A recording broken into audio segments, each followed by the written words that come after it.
ना चाहते हुए भी मन में आते हैं अश्लील विचार। बुद्ध की इस अमृतवाणी से विचारों में आएगा बदलाव। मन में कई तरह के विचार आते हैं।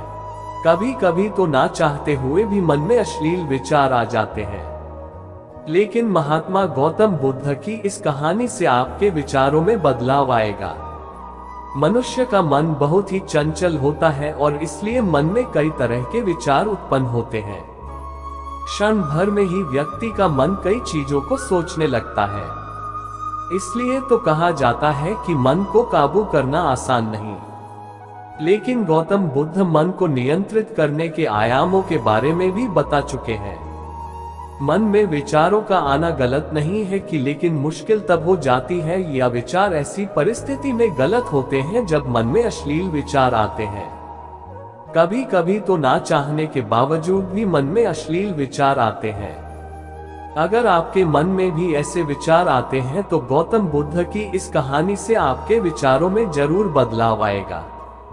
बुद्ध की कहानी, अश्लील विचारों को कैसे रोकें। बुद्ध अपने भिक्षुओं को उपदेश देने के साथ ही उन्हें भिक्षाटन के लिए भेजते थे। एक बार उन्होंने अपने भिक्षु भरत को भिक्षा लेने के लिए एक श्राविका के घर भेजा। भरत पूरे रास्ते मन में यह सोचते हुए श्राविका के पास गया कि आखिर आज भिक्षा में क्या भोजन खाने को मिलेगा। क्योंकि भरत चंद्रुवंश के राजकुमार थे और बुद्ध के सानिध्य भिक्षु के रूप में दीक्षित हुए थे। हमेशा भरत को महल में खाने के लिए स्वादिष्ट पकवान मिलते थे, लेकिन आज भिक्षा के रूप में उसे जो भी मिलेगा संतुष्ट होना पड़ेगा। श्राविका के घर पहुंचकर भरत ने भिक्षा मांगी। श्राविका ने भरत को बैठने के लिए कहा और भोजन लाने के लिए घर के भीतर चली गई। इधर भरत फिर से अपने प्रिय भोजन के बारे में सोचने लगे और जैसे ही श्राविका भोजन लेकर आई तो भरत अचंभित रह गए। भरत ने देखा कि श्राविका ने उनके लिए उनके पसंदीदा पकवान परोसे हैं और अपने प्रिय भोजन को देखकर वह खुश हो गए।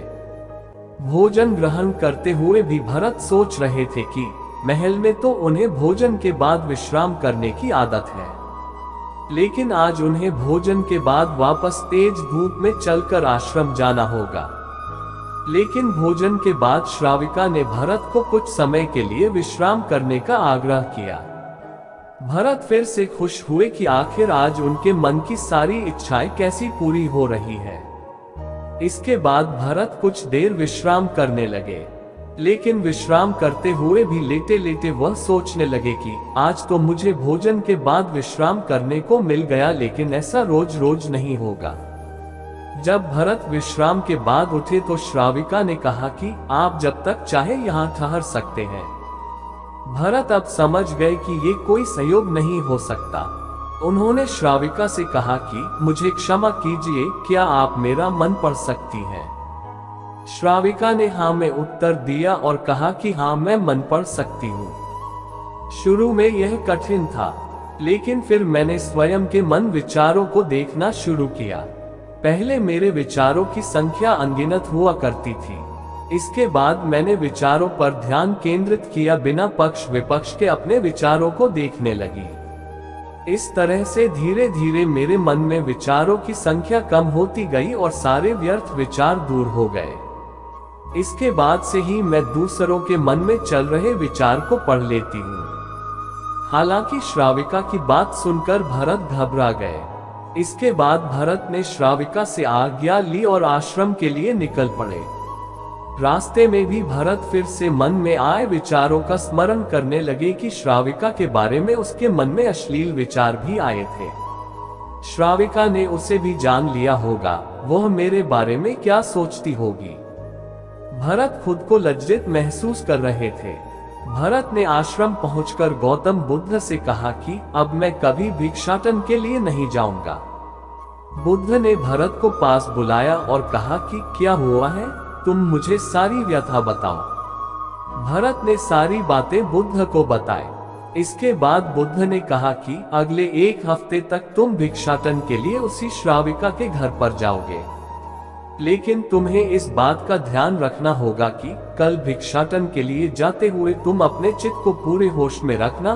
तुम्हारे भीतर क्या विचार उठे उन पर ध्यान केंद्रित करना और यह भी ध्यान रखना कि तुम्हारे मन में कौन सी वासना उठ रही है। तुम कल इन सभी चीजों को ध्यान में रखकर जाना और इसके बाद मुझे वापस आकर बताना।